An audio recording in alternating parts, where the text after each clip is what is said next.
Hello friends, we are going to start with life process in biology. Life process. Actually, something which is living, not dead, is said to be alive. Alive means जिंदा या जीवित, है ना? इन हिंदी हम ऐसे कहते हैं ना कि कोई जिंदा है या कोई जीवित है तो वो अलाइव है. All the plants animals are alive or living things. तो it means कि living things जो लिविंग है वही क्या है, उन्हीं में लाइफ है ना, वही जिंदा है या वही जीवित है. तो लिविंग है कौन?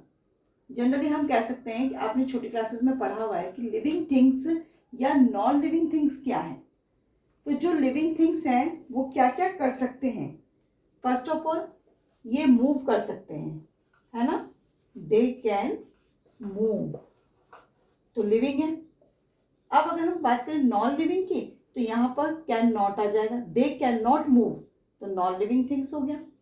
सेकेंड पॉइंट में हम कह सकते हैं they can grow, they can grow, ये भी क्या हुआ, लिविंग थिंग्स है, यानी कि लिविंग जो होते हैं वो ग्रो कर सकते हैं, है ना. थर्ड पॉइंट हम कह सकते हैं कि they can respond to change around, they can respond to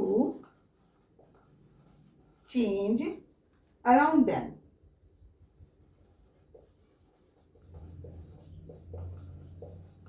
Around them मतलब कि वो उनके चारों तरफ कुछ भी चेंज हो रहा है तो उसके अकॉर्डिंग वो रेस्पॉन्स दिखाते हैं, तो वो लिविंग थिंग है.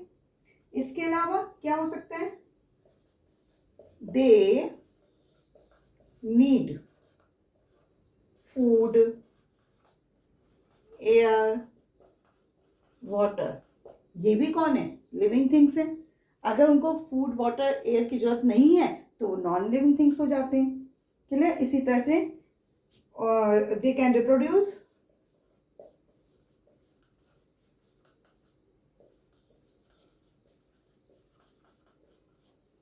They can reproduce. इसके अलावा दे एक्सक्रीट, एक्सक्रीट मतलब कोई भी वेस्ट प्रोडक्ट को शरीर से बाहर निकालना, दे excrete.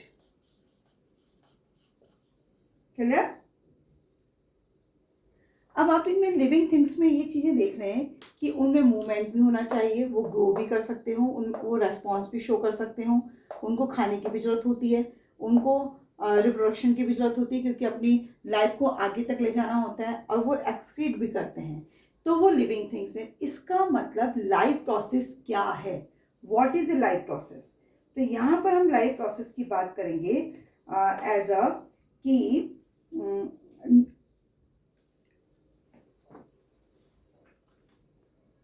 the basic function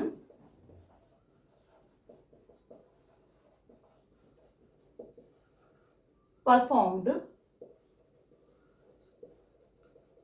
basic function जो अभी हमने पढ़ा, जो लिस्ट हमने देखी ना, उसके अकॉर्डिंग जो बेसिक फंक्शन है वो परफॉर्म करते हैं कौन, by living organism two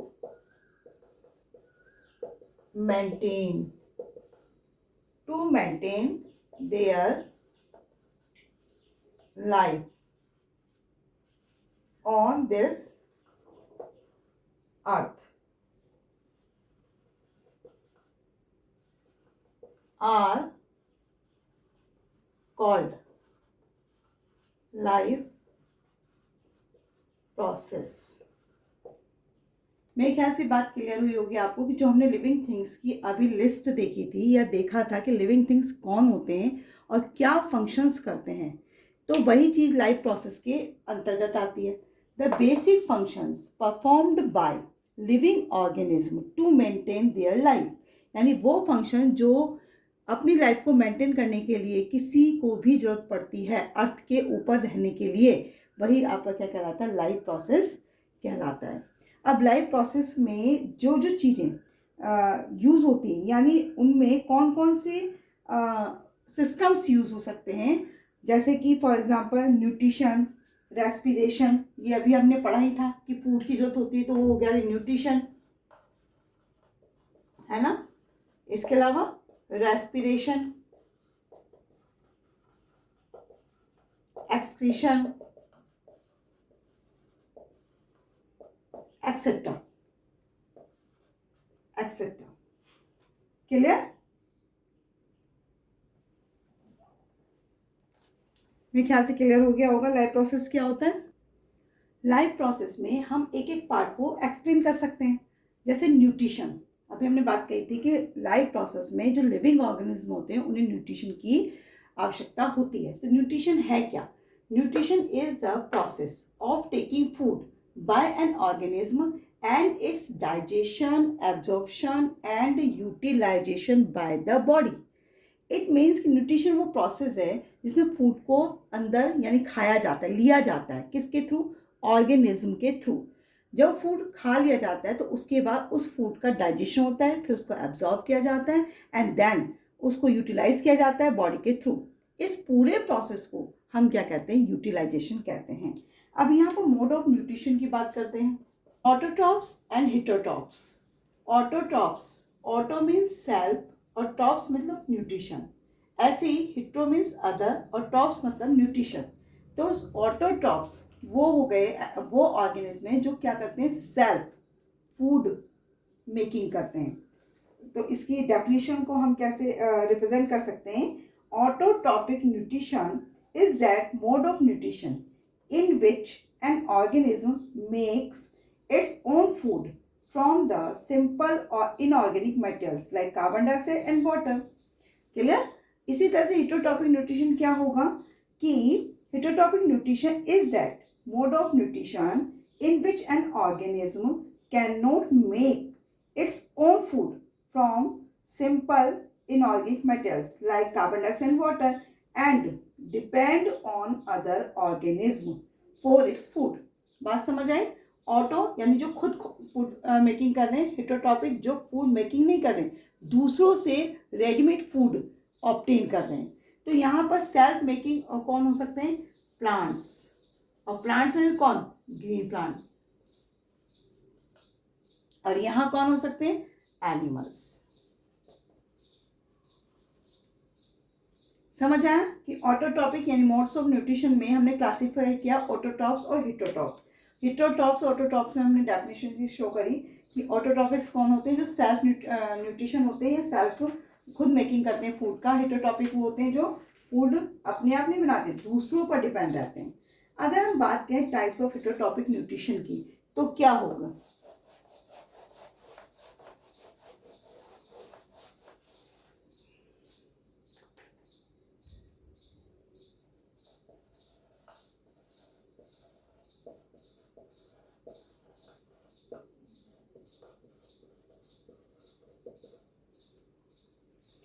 types of heterotrophic nutrition.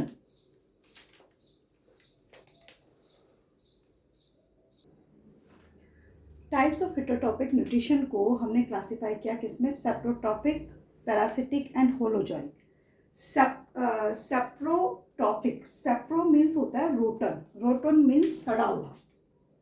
Clear? इसका मीन्स क्या होता है? रोटन।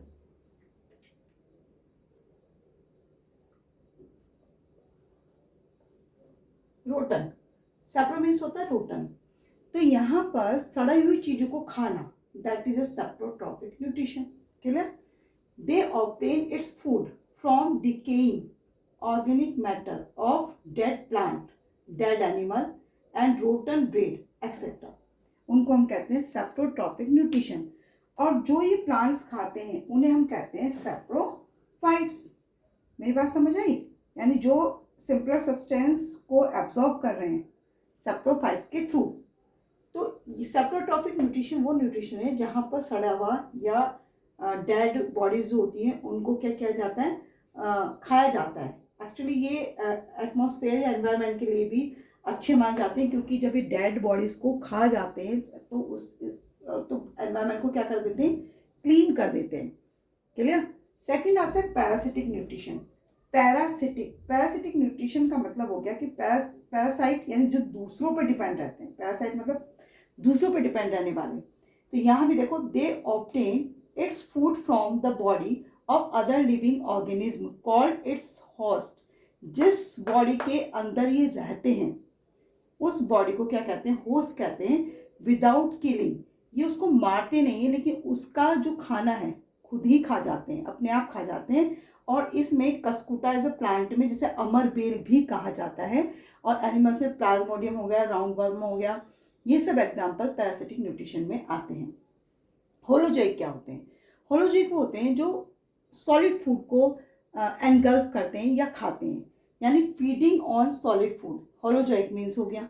अब इसकी डेफिनेशन देखते हैं कि the holozoic nutrition is that nutrition in which organism takes the complex organic food materials into its body by the process of ingestion, then digested and then absorbed into the body cells of the organism।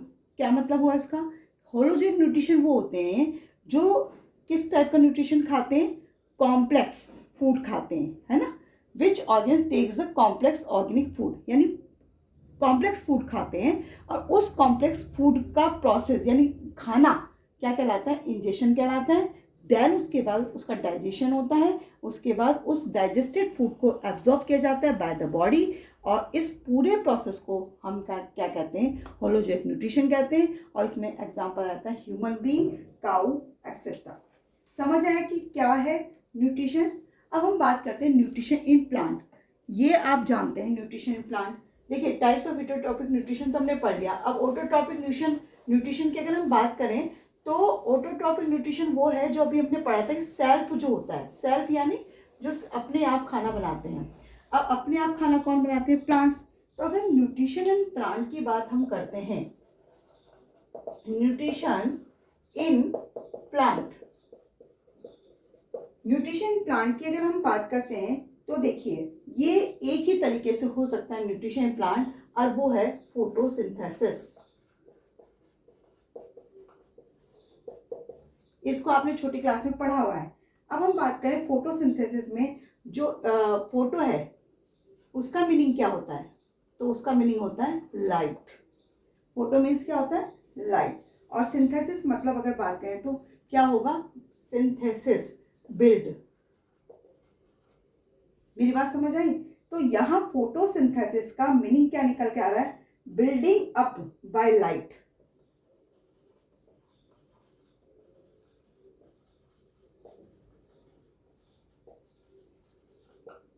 समझ आया? Photosynthesis का पूरा meaning क्या आता है? Building up by light. और वैसे photo means light और synthesis means build.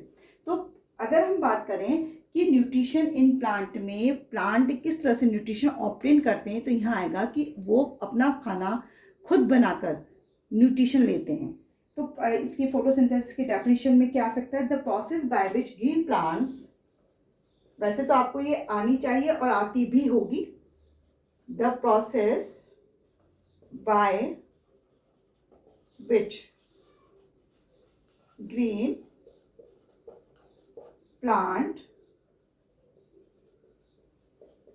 Make their own food. अब यहां पर जो फूड बनता है वो किस फॉर्म में होता है? ग्लूकोज।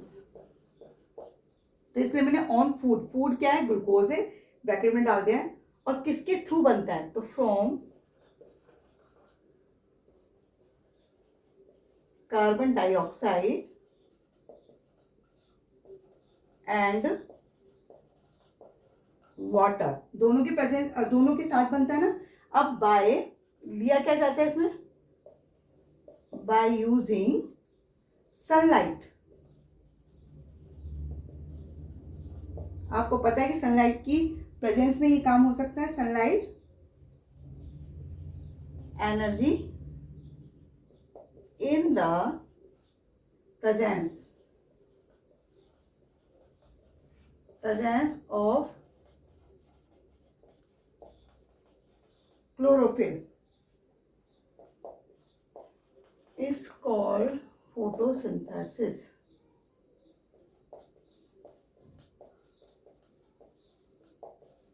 मेरे ख्याल से क्लियर हो गया होगा फोटोसिंथेसिस की डेफिनेशन क्या होती है कि the process which green plant make their own food, और फूड क्या है, ग्लूकोज है, from carbon dioxide and water, दोनों किस से दोनों रिएक्ट करते हैं तब किसकी प्रेजेंस में, सनलाइट की प्रेजेंस में, और साथ में क्या होना चाहिए, क्लोरोफिल, और इस प्रोसेस को हम कहते हैं फोटोसिंथेसिस। यहाँ पर अगर आपको याद हो, आपने छोटी क्लास में पढ़ा हुआ है इसकी प्लांट की रिएक्शन कि किस तरीके से जो फूड है वो कहाँ जाता है, कैसे बनता है ना, पानी कहाँ से आता है, वगैरह वगैरह। तो देखिए स्टेम है और इस स्टेम पे हम एक लीफ बना लेते हैं।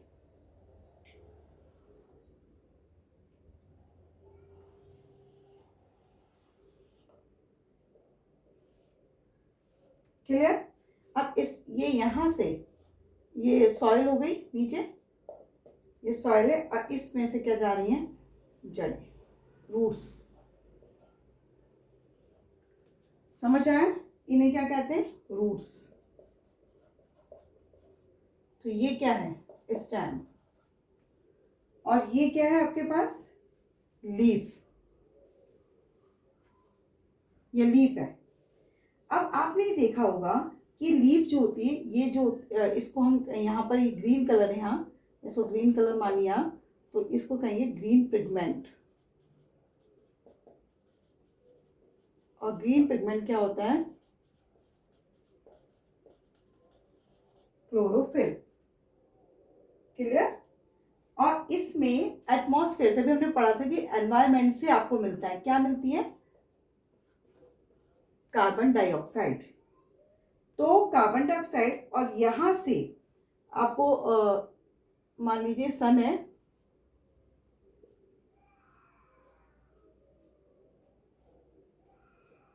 ये सन है, यहां से क्या मिल रही है, सनलाइट। क्लियर। ग्रीन, इसको लिखिए ग्रीन लीफ। तो सनलाइट, CO2, वाटर कहाँ से आ रहा है, वाटर भी तो होना चाहिए। तो आपको पता है रूट्स जो होते हैं वो क्या करते हैं, वाटर को पहुंचाते हैं। तो ये है आपका वाटर। और जब ये रिएक्ट होते हैं तो क्या होगा, बनेगा ग्लूकोज। क्लियर। क्या बनता है, ग्लूकोज। अब देखिए जो ग्लूकोज बना वो पौधों के काम आता है, यूटिलाइजेशन होता है उसका। ये ग्लूकोज पहुंचाया जाता है प्लांट के डिफरेंट पार्ट्स में। मान ले ये ऊपर भी जा रहा है, क्योंकि ऊपर भी तो और लीफ होंगी, ब्रांचेस होंगी, एक्सेट्रा बहुत सारा होता है, और इसी तरह से नीचे भी जा रहा है रूट्स तक। तो ये ग्लूकोज बनने के बाद कहाँ पहुंचाया जाता है, यूटिलाइजेशन के लिए जो प्लांट होता है उसके डिफरेंट डिफरेंट पार्ट्स में पहुंचाया जाता है। अब जो एक्सेस मात्रा में बच जाता है या एक्सेस मात्रा में बनता है वो किसी न किसी फॉर्म में तो स्टोर होगा। तो प्लांट में वो स्टोर हो जाता है स्टार्च की फॉर्म में।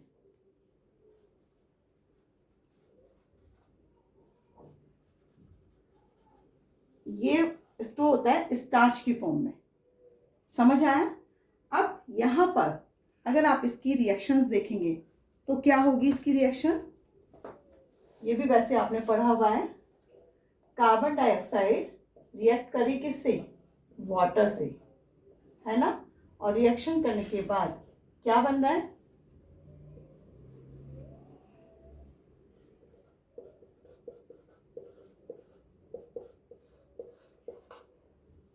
ठीक है। और ये रिएक्शन सनलाइट,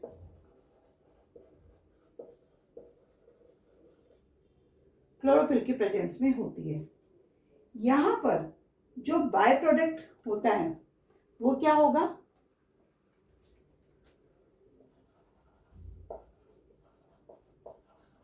आपको पता है प्रोडक्ट एरो के इस साइड वालों को कहा जाता है और रिएक्टेंट एरो के दिस साइड वालों को कहा जाता है। बाय प्रोडक्ट यहाँ क्या होता है, ऑक्सीजन, और एंड प्रोडक्ट क्या होगा, C6H12O6।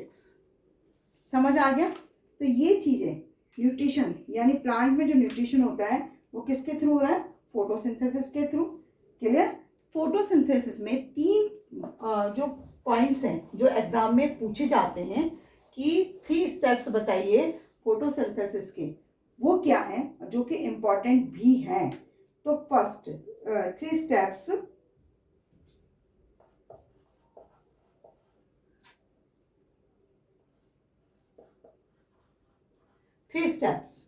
किसके through? The photosynthesis take place in the following 3 steps. यानी फोटोसिंथेसिस में 3 स्टेप्स ये सबसे इंपॉर्टेंट रोल प्ले करते हैं। फर्स्ट क्या है? Absorption of sunlight energy.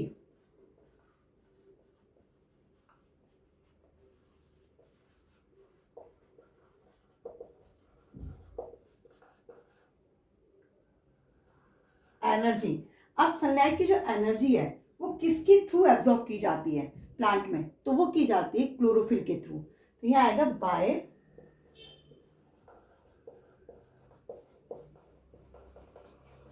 Bye chlorophyll.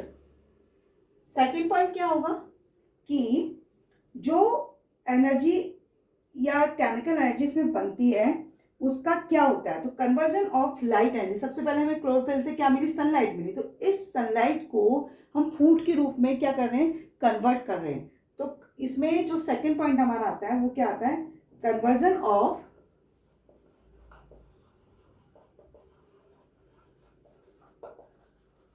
Light energy किस में हो जाएगी?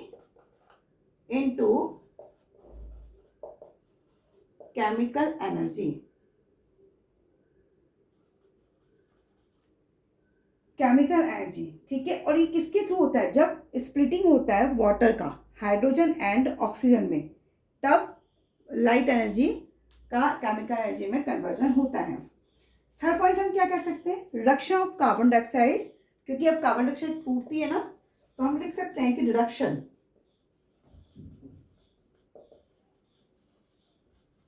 कार्बन डाइऑक्साइड किस में टूटेगी? Carbon dioxide by hydrogen. यानी जो कार्बन डाइऑक्साइड है उसमें रिडक्शन हो रहा है किसके थ्रू? हाइड्रोजन के through, by hydrogen to form, किसके लिए हो रहा है? कार्बोहाइड्रेट बनने के लिए। क्योंकि जो हमने अभी पढ़ा था कि जो ग्लूकोज बनता है दैट इज ए कार्बोहाइड्रेट, ये कार्बोहाइड्रेट होता है। तो form carbohydrate.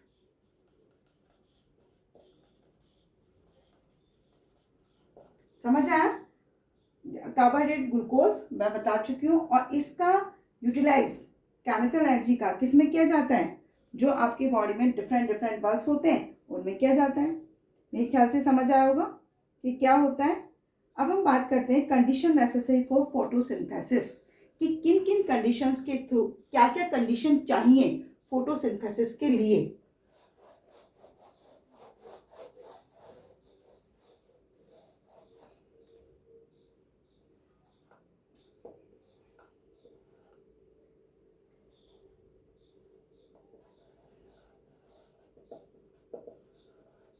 Condition necessary for photosynthesis. तो क्या क्या कंडीशन जरूरी होती है फोटोसिंथेसिस के लिए? तो अभी तो वैसे हमने पढ़ा है। फर्स्ट हमारा क्या है? सबसे पहले हमें जरूरत होती है सनलाइट की। अगर ये नहीं मिलेगी तो क्या फोटोसिंथेसिस हो सकता है? सेकंड हमें जरूरत होती है किसकी? क्लोरोफिल की।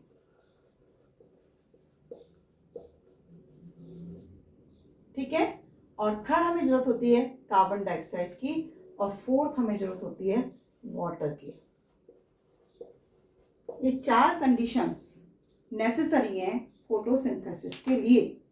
अगर इनमें से एक भी कंडीशन या एक भी चीज ना हो तो क्या हमारा फोटोसिंथेसिस का प्रोसेस कंप्लीट हो पाएगा? तो may be not. Green leaves क्या बनाते हैं? मेक्स स्टार्च एज फूड, है ना। और आपको पता है कि जो स्टार्च होता है, जो कार्बोहाइड्रेट्स है, वो जब भी कभी उसका टेस्ट करा जाता है स्टार्च का ब्लू ब्लैक कलर के थ्रू, तो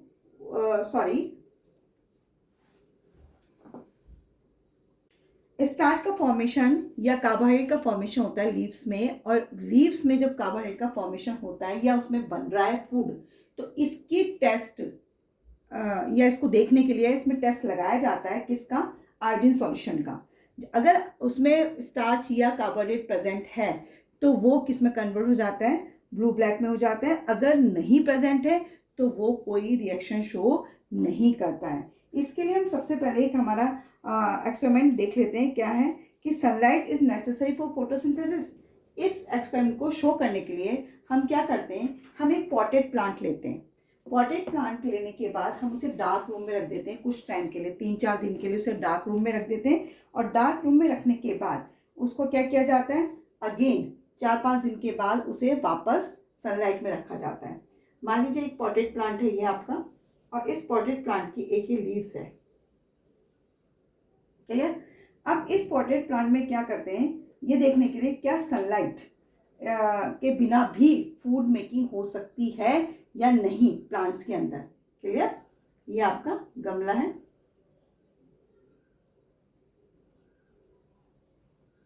ये लीव्स है। अब हमने क्या करा, इसकी एक लीफ को हमने रैप कर दिया, इसको मतलब ढक दिया किसी चीज से।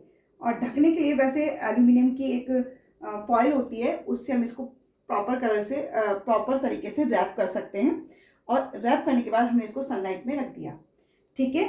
सनलाइट में रखने के बाद हम क्या करते हैं, बाकी पोर्शन हमारा ओपन रहता है सनलाइट में, और इस पोर्शन को हम क्या करेंगे, रैप कर देते हैं। अब हम कुछ टाइम के बाद इसमें से एल्यूमिनियम फॉइल को रिमूव कर देते हैं। एल्यूमिनियम फॉइल को रिमूव करने के बाद हम कुछ टाइम के लिए से बॉइलिंग वाटर में लीफ को, इस वाली लीफ को हम बॉइलिंग वाटर में रखते हैं। बॉइलिंग वाटर में रखने का ओनली फ्यू मिनट्स के लिए हम इसे बॉयल करते हैं लीव्स को। और लीफ को बॉयल करने का रीज़न क्या होता है कि it will break down the cell membrane of leaf cell. Leaf की जो सेल्स होती हैं उसमें से सेल मेम्ब्रेन को ब्रेक डाउन कर दिया जाता है and make the leaf more permeable to iodine solution. और ये पूरी तरह से परमेबल हो जाती है आयोडीन सॉल्यूशन के लिए, क्लियर हुआ। अब हम लीफ जो हमने रिमूव करी थी इसे, अब हमें स्टार्च का टेस्ट लगाना है, देखना है कि है नहीं। तो अब हम इसे जो लीफ हमने प्लग्ड करी, तोड़कर हमने इसको बॉयल किया था, लीफ को बॉयल किया था।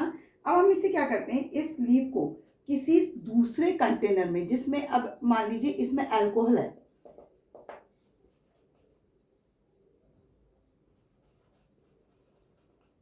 अल्कोहल। अब हम इस लीफ को अल्कोहल सॉल्यूशन में रख देते हैं, क्लियर। अल्कोहल सॉल्यूशन में रखने के बाद इसको बॉईल करते हैं। बॉइलिंग लीफ को हमने अल्कोहल सॉल्यूशन में रखा और बॉईल किया। अब इसे अगेन लीफ को निकालते हैं और एक बार टब में इस लीफ को अगेन क्या करते हैं, वॉश करते हैं, क्लियर। वॉश करने के बाद अब हम क्या करेंगे, इस अच्छे से वॉश कर लिया जाता है इसको किसी भी पैटी डिश में रखकर, ताकि इसके remove the colourless leaf from alcohol and wash it throughout with hot water to soft it and remove any chlorophyll. अगर इसमें कुछ भी क्लोरोफिल बच रह गया तो उसे वॉश करने के बाद तुरंत वो दूर हो जाता है, क्लियर।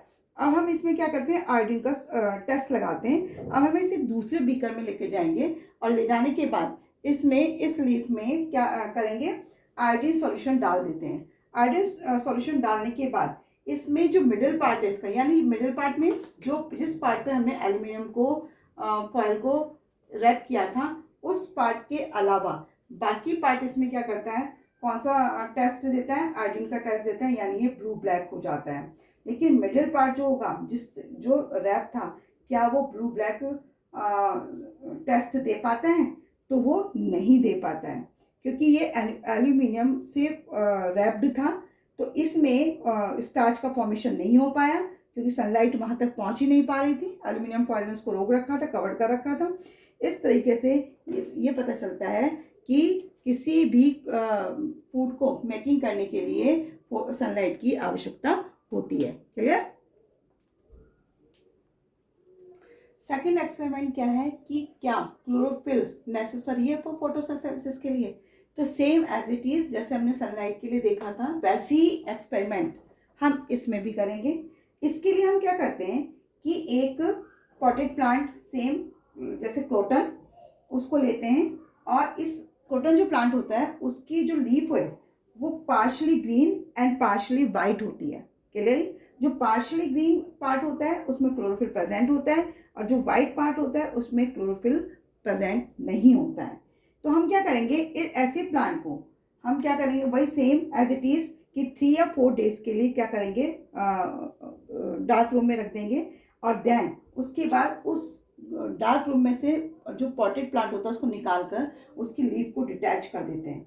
अब इस लीफ को जो हमने पॉटेड प्लांट से ली है, इस लीफ को हम अब सनलाइट में रखेंगे या उस पॉटेड प्लांट को सनलाइट में रखेंगे। देन अब लीफ प्लग कर कर, वेजिटेड लीफ जो है वो प्लग कर कर हम क्या करेंगे, एक बॉयल वाटर में रख देंगे। क्लियर? मान ली लीफ है, इसका ये पार्ट आपका वाइट है और बाकी पार्ट आपका ग्रीन है। ठीक है? अब हमने इसको क्या करा, कुछ टाइम के लिए बॉयल किया इन वाटर में।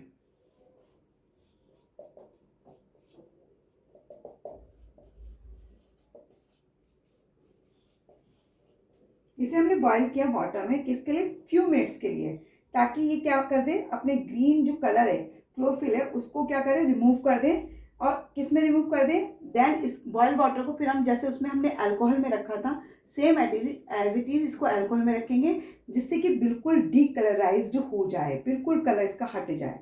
अब इस डीकलराइज्ड लीफ को हम क्या करते हैं, अगेन दूसरे बीकर में रखते हैं और ये इसमें क्या करेंगे, इसको वॉश करेंगे पानी से, इस लीफ को वॉश करते हैं।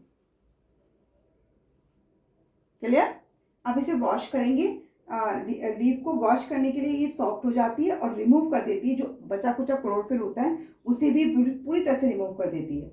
अब इसके ऊपर, लीफ के ऊपर, अब वॉश करने के बाद इस लीफ को बाहर निकालेंगे और इस लीफ के ऊपर क्या करेंगे,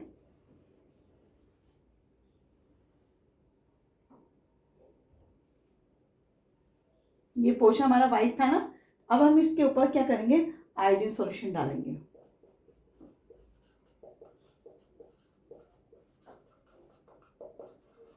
आयोडीन सॉल्यूशन डालेंगे। आपको पता है आयोडीन सॉल्यूशन क्या करता है, ये स्टार्च का टेस्ट देता है। तो हम ये फाइंड करते हैं या हम ये ऑब्जर्व करते हैं कि जो हमारी लीफ थी जिसमें क्लोरोफिल नहीं था या विदाउट क्लोरोफिल थी या वाइट कलर की थी, जो पोर्शन हमारा वाइट कलर का था या जिसमें क्लोरोफिल प्रेजेंट नहीं था, ये does not turn blue black on adding iodine solution, but other parts जिसमें क्लोरोफिल प्रेजेंट था वो क्या करता है, वो शो करता है कि वो ब्लू ब्लैक कलर में कन्वर्ट हो जाता है। इससे हमें पता चलता है कि किसी भी फोटोसिंथेसिस के लिए हमें किसकी जरूरत होती है, क्लोरोफिल की जरूरत होती है, नहीं तो फूड का मेकिंग नहीं होता। क्लियर? नेक्स्ट तीसरा पॉइंट हम लेते हैं, experiment show the carbon dioxide necessary for photosynthesis. Third experiment हमारा क्या है कि experiment to show that carbon dioxide is necessary for photosynthesis. ठीक है? अब की बार हम देखते हैं क्या कार्बन डाइऑक्साइड जरूरी है फोटोसिंथेसिस के लिए। इसके लिए सेम अगेन वही कि एक पॉटेड प्लांट लेंगे, potted plant having long and narrow leaves, long होनी चाहिए और नैरो लीव्स होनी चाहिए, and place it in completely dark place about 3 days या 4 days, है ना। Then take a glass bottle, एक ग्लास बॉटल ले रहे हैं हम और हैविंग अ वाइड माउथ, देखिए वाइड माउथ है, put some potassium hydroxide solution, KOH, potassium hydroxide solution in it, इस पॉटेड जो हमारा बॉटल है उसमें हम ये सॉल्यूशन भर लेते हैं। देन इस पे रबर कॉर्क लगा देते हैं। Take a rubber cork which fit tightly into the mouth of the glass bottle and cut it into 2 halves। ये 2 halves में कट होनी चाहिए ताकि जब लीव्स हम डालें तो ये कॉर्क जो है उस लीव को अंदर डालकर बंद हो जाए तुरंत। नेक्स्ट पुट अ डिस्टेक्ट लीव, अब हम जो हमने पॉटेड प्लांट रखा था डार्क रूम में, वहाँ से उसमें से एक लीव हम क्या करेंगे, डिटैच करेंगे और डिटैच करने के बाद उस लीव को हम कहाँ लगाएंगे, इसके अंदर यानी कॉर्क के अंदर। इस कॉर्क के अंदर लगाते वक्त उसका हाफ पार्ट कॉर्क से बॉटल से बाहर और हाफ पार्ट बॉटल के अंदर होना चाहिए। द पॉटेड प्लांट, जब हम इसमें रख रहे हैं कि the potted plant is kept in sunlight for 3 to 4 days। Potted plant को हम 3 से 4 दिन तक सनलाइट में रखेंगे पहले, उसके बाद लीफ को डिटैच कर कर इसका half part in the air and half part in the bottle रखेंगे। अब जो इसका हाफ पार्ट बॉटल से बाहर है उसको कार्बन डाइऑक्साइड अवेलेबल हो रही है, जबकि हाफ पार्ट जो बॉटल के अंदर है उसमें कार्बन डाइऑक्साइड उसको नहीं मिल रही है। क्यों? जो बच्चे को चाहिए वो भी क्या कर लेगा, केयर सॉल्यूशन जो होता है वो CO2 को एब्जॉर्ब कर लेता है। बात समझ आई? ये वाला एक्सपेरिमेंट आपको एग्जाम में भी पूछा जाता है, चलिए। Pluck the leaf from the plant and take it out from the glass bottle और remove the green colour chlorophyll from the leaf by boiling in it alcohol. अब आपको पता है जैसे हमने पहले किया था कि हमने अब इसको 3-4 दिन के बाद इसमें से लीफ को निकालेंगे। निकालने के बाद उसको हम क्या करते हैं, अल्कोहल में बॉयल करते हैं। बॉयल करने का रीज़न हमारा क्या होता है, ताकि वो लीफ क्या हो जाए, डीकलराइज हो जाए, यानी उसके अंदर जितना भी क्लोरोफिल है वो हट जाए। देन उसके बाद हम क्या करते हैं, उस लीफ को वॉश करते हैं और वॉश में जो डीकलराइज लीफ थी, वॉश होने के बाद वो जितना भी उसमें क्लोरोफिल होता है वो उसको भी क्या कर देती है, रिमूव कर देती है। क्लियर? अब pour iodine solution over the colourless leaf and observe the change. अब हमने उसको डिक्लाइज लीफ को वॉश करने के बाद जो लीफ हमारी थी उस पर आयोडीन सॉल्यूशन डाला और डालने के बाद हमने उसमें जो चेंज था वो देखा। हम क्या फाइंड आउट करते हैं कि the lower half part of the leaf था, जो यानी कि ग्लास बॉटल के अंदर था, तो does not form blue black on adding iodine solution, यानी वो ब्लू ब्लैक कलर को शो नहीं करता। ये वाला पार्ट अंदर था तो ये ब्लू ब्लैक कलर को शो नहीं करता है, क्लियर? लेकिन जो half part out of the bottle, यानी बॉटल के बाहर था, अपर पार्ट जो हमारा बॉटल से बाहर था जिसको कि कार्बन डाइऑक्साइड मिल रही थी, वो हमारा ब्लू ब्लैक कलर शो करता है। तो इससे क्या पता चलता है कि जिस पार्ट को ब्लू ब्लैक नहीं हो रहा है वहाँ पर स्टार्च है ही नहीं, ग्लूकोज है ही नहीं, और जहाँ पर है वो हमारा ब्लू ब्लैक कलर शो कर रहा है। तो इसलिए इससे पता चलता है कि किसी भी फोटोसिंथेसिस प्रोसेस के लिए कार्बन डाइऑक्साइड का होना भी जरूरी होता है। क्लियर? फोटोसिंथेसिस के लिए रॉ मटेरियल्स क्या होते हैं? 2 रॉ मटेरियल्स इसमें होते हैं। एक होता है कार्बन डाइऑक्साइड फर्स्ट, और सेकंड होता है water.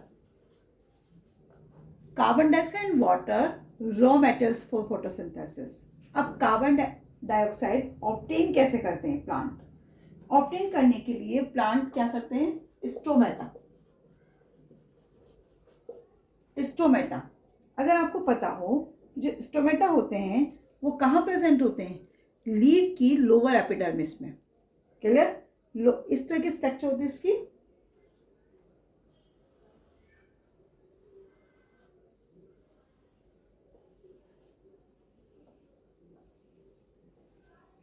This is stomata.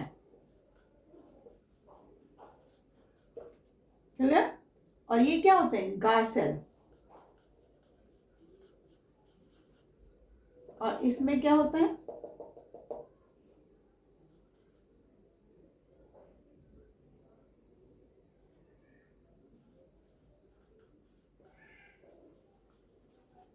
Chlorophyll, और बीच में होता है न्यूक्लियस। क्लियर हुआ? न्यूक्लियस पाया जाता है, ये आपका गार्ड सेल्स होती हैं, ये स्टोमेटा है, और इसमें प्रेजेंट होता है क्लोरोफिल। क्लियर? अब ये प्रेजेंट होता है, यानी स्टोमेटा जो होते हैं वो कहाँ प्रेजेंट होते हैं, वो प्रेजेंट होते हैं लीफ की लोअर एपिडर्मिस में। और इसका जो काम होता है स्टोमेटा का, स्टोमेटा अलाउ करता है गैसेस एक्सचेंज, यानी CO2 को इन करना और ऑक्सीजन को आउट करना। ये काम कौन, यानी गैस एक्सचेंज का काम कौन कर रहा है, स्टोमेटा करता है। इसके अलावा अगर हम दूसरी बात करें कि इसका दूसरा फंक्शन क्या है, वो है ट्रांसपीरेशन। एक्सेस वाटर प्रेजेंट होता है जो लीफ में, उसे ट्रांसपीरेशन के थ्रू बाहर निकाल देता है। ये काम होता है स्टोमेटा का। अब सेकंड वाटर। वाटर हमें कहाँ से मिलता है, कैसे मिलता है, ये भी आप जानते हैं, रूट जो होती है से प्लांट जो होता है वो वाटर मिनरल्स को ऑब्टेन करता है by the process of osmosis. ये आपने 9th में पढ़ा होगा। ऑस्मोसिस के थ्रू ये रूट से वाटर एब्जॉर्ब करता है। तो इस तरह से रॉ मेटल्स आपके कार्बन डाइऑक्साइड और वाटर जो प्लांट को कहाँ कहाँ से मिलता है, कार्बन डाइऑक्साइड स्टोमेटा से, जो स्टोमेटा एनवायरनमेंट में से कार्बन डाइऑक्साइड को ऑब्टेन करती है, और वाटर रूट्स के से मिलता है जो बाय द ऑस्मोसिस के थ्रू प्लांट को प्रोवाइड कराती है। क्लियर? अब हम बात करते हैं, ये तो हमने पढ़ा जो प्लांट थे उनमें न्यूट्रिशन। अब हम पढ़ेंगे कि न्यूट्रिशन इन एनिमल। सबसे पहले हम बात करते हैं nutrition in amoeba. Nutrition in amoeba, animals में न्यूट्रिशन हम पढ़ रहे हैं, तो इसमें सबसे पहले हम अमीबा की न्यूट्रिशन की बात करते हैं। Amoeba is a unicellular animal. Unicellular का मीन्स वन सेल जिसमें प्रेजेंट होती है। क्लियर? तो अमीबा में जो न्यूट्रिशन होता है यानी मोड ऑफ न्यूट्रिशन होता है वो होलोजॉइक होता है। होलोजॉइक मतलब सॉलिड फूड को एनगल्फ करना। क्लियर? और the process of obtaining food by amoeba is called phagocytosis. Phagocytosis का मतलब होता है सेल फीडिंग। सेल फीडिंग यानी सेल के थ्रू फीड करना, क्योंकि अमीबा इज अ यूनिसेलुलर, तो इसमें प्रॉपर सिस्टम तो पाया नहीं जाता फूड को डाइजेस्ट करने के लिए या इंजेशन के लिए। फूड एनिमल में फूड को लेने के लिए, फूड को टेकिंग करने के लिए 5 स्टेप्स के थ्रू हम फूड को लेते हैं। Ingestion, digestion, absorption, assimilation and egestion. First हम बात करते हैं इंजेशन की। इंजेशन मतलब टेकिंग ऑफ फूड। क्लियर? तो अमीबा में जो फूड हो रहा है, इंजेक्ट या इंजेस्ट फूड हो रहा है by using of pseudopodia. Pseudopodia क्या होते हैं? एक टाइप के फिंगर लाइक प्रोजेक्शन होते हैं जो जब फूड इसके नियर अबाउट आता है तो उस फूड के दोनों तरफ फिंगर लाइक प्रोजेक्शन निकल जाते हैं, जिसे हम सूडोपोडिया कहते हैं। देखो, सूडो मतलब होता है झूठा और पोडिया मतलब होता है पैर, यानी उसी समय के लिए पैर बनते हैं जब इसको फूड को एनगल्फ करना होता है। क्लियर? और ये किसके थ्रू होता है? सूडोपोडिया के थ्रू होता है। और उसके बाद ये टेम्पररी होता है। जैसे फूड एंटर हो जाता है इसकी जो स्किन है या जो सेल मेम्ब्रेन है वो वापस अपनी स्थिति पर आ जाती है। क्लियर? इस प्रोसेस को कहते हैं इंजेशन। अब सेकंड आता है digestion. In amoeba food is digested in the food vacuole by digestive enzyme, यानी इसके अंदर जो एंजाइम्स प्रेजेंट होते हैं वो क्या करते हैं? फूड को, जो कॉम्प्लेक्स फूड होता है उसको ब्रेक डाउन कर देते हैं सिंपलेस्ट सब्सटेंस में, सिंपलेस्ट सॉल्युबल मॉलिक्यूल में बाय केमिकल रिएक्शन। इस प्रोसेस को हम कहते हैं डाइजेशन। क्लियर? यहाँ पर फूड वैक्यूल में डाइजेशन हो रहा है और इसको कौन कंप्लीट कर रहा है? एंजाइम्स। थर्ड प्रोसेस आता है absorption. Absorption, the digested food present in the food vacuole of amoeba is absorbed directly into the cytoplasm of amoeba cell by diffusion। देखिए यहाँ लिखा हुआ है digested food diffuse out। जैसे यहाँ देखिए एरो अंदर था ना, क्योंकि फूड में एंजाइम्स एंटर कर रहे थे फूड वैक्यूल में और उसको ब्रेक डाउन कर रहे थे। अब यहाँ पर फूड डाइजेस्ट हो चुका है, इसलिए ये एरो बाहर की तरफ है, यानी अब क्या हो रहा है? Diffuse out. फूड जो है बाहर निकल है, किसके लिए? एब्जॉर्प्शन के लिए। Amoeba consist of only one small cell, तो it does not require blood stream to carry the digested food. इसके लिए कोई ब्लड तो है नहीं जो उसको डाइजेस्ट करेगा, पूरे बॉडी पार्ट में पहुंचाएगा। तो इसके लिए क्या होता है? सिर्फ digested food just spread out from the blood vacuole into the whole of amoeba cell, यानी ब्लड वैक्यूल ही होती है जो पूरे बॉडी पार्ट्स में डाइजेस्टेड फूड को पहुंचाती है। फोर्थ पार्ट आता है एसिमिलेशन। एसिमिलेशन का काम क्या होता है कि जो a part of the food absorbed in amoeba cell is used to obtain energy through respiration. Clear? यानी जो एसिमिलेशन का काम होता है कि जो फूड एब्जॉर्ब हो चुका है वो बॉडी के यूज में आए, और यूज किस लिए होता है? रेस्पिरेशन, ग्रोविंग एंड ग्रोथ वगैरह। तो इसके लिए assimilation is a process. Next last आता है इजेशन। इजेशन का मतलब जो अनडाइजेस्टेड फूड रह जाता है उसको सेल मेम्ब्रेन के थ्रू वापस कहाँ निकाल दिया जाता है? पानी में निकाल दिया जाता है अनडाइजेस्टेड फूड को, और इस प्रोसेस को कहा जाता है इजेशन। मेरे ख्याल से न्यूट्रिशन अमीबा आपको क्लियर हो गया होगा किस प्रकार से न्यूट्रिशन 5 स्टेप्स के थ्रू फूड को डाइजेस्ट कर पाता है। Clear? Digestion, utilisation and other activities इसमें हो पाती हैं। क्लियर? नेक्स्ट आता है human being. Nutrition in human being, है ना? न्यूट्रिशन ह्यूमन बीइंग में यानी डाइजेशन इन ह्यूमंस में हम वही 5 स्टेप्स की बात करेंगे। उससे पहले हम बात करते हैं कि ह्यूमन बीइंग्स का जो सिस्टम होता है वो किन किन से मिलकर बना होता है, जो उसकी एलिमेंट्री कैनाल होती है। एलिमेंट्री कैनाल का मतलब कि जो डाइजेस्टिव ट्रैक है वो किन किन से मिलकर बना होता है।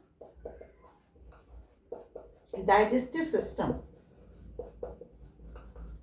डाइजेस्टिव सिस्टम ह्यूमन बीइंग का 2 पार्ट इसमें मेन होते हैं। एक होता है इसमें डाइजेस्ट ट्रैक्ट, जिसे भी हम कहते हैं alimentary canal, elementary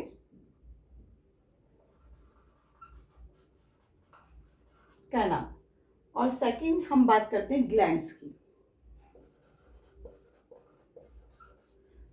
alimentary canal के बहुत सारे पार्ट्स होते हैं। सबसे पहले हम बात करते हैं माउथ से। हम खाना जहाँ खाते हैं यानी इंजेक्शन जो करते हैं माउथ होता है। माउथ को हम बक्कल कैविटी भी कहते हैं। क्लियर? जब आप अपने माउथ को ओपन करते हैं तो पूरा खुल जाता है, वो कहलाती है बक्कल कैविटी। सेकेंड आता है जब माउथ में आप फूड को खाते हैं तो उसके बाद वो एक फूड पाइप्स के थ्रू स्टमक तक जाता है, वो फूड पाइप आपका कहलाता है। ये तो उसे फूड पाइप कह लीजिए या उसे ईसोफेगस कहते हैं।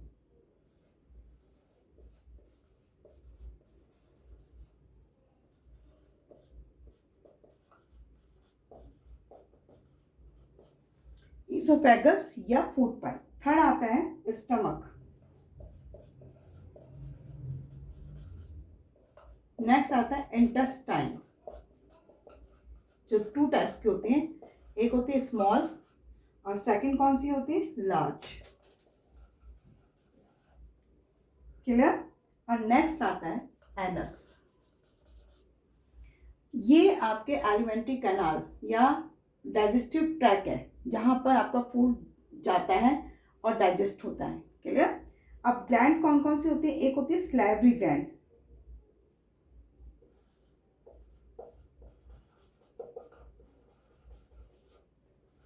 कहाँ प्रेजेंट होती है? माउथ में। उसके बाद liver, this is a gland. और तीसरा पार्ट होता है इसका पैनक्रियाज, जो स्टमक के जस्ट बिलो प्रेजेंट होती है।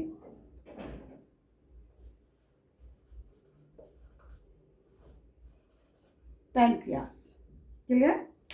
अब हम एक एक पोर्शन की बात करते हैं, किस तरीके से डाइजेशन होता है बॉडी के अंदर। सबसे पहले हम बात करेंगे एलिमेंट्री कैनाल में प्रोसेस है पहला इंजेक्शन।